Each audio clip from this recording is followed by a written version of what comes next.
What is Christianity? The central tenet of Christianity is the belief in Jesus as the Son of God and Savior of humanity. But from what does humanity need saving? To answer that, we go back to the beginning. Christianity teaches that there is only one God, and that in the beginning, this God spoke the entire universe into existence.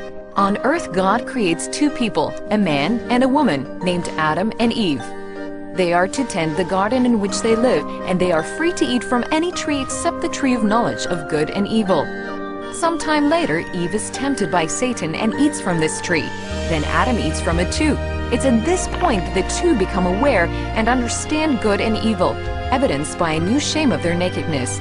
Disobeying God results in them being expelled from the Garden of Eden and suffering the effect of death.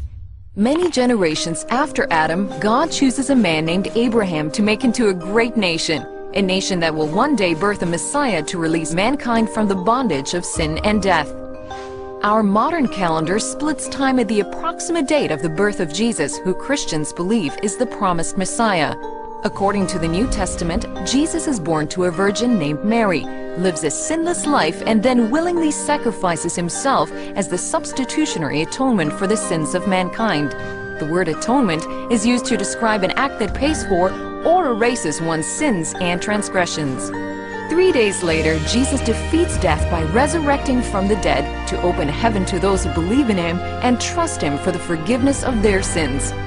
The resurrected Christ appears to many people over a span of 40 days before he bodily ascends into heaven.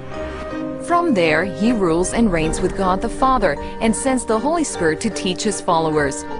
It is also maintained that one day Jesus will return to this earth to judge all humans, living and dead, and grant eternal life to those who put faith in him and eternal death for those who don't.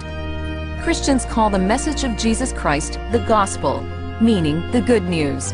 And that is Christianity.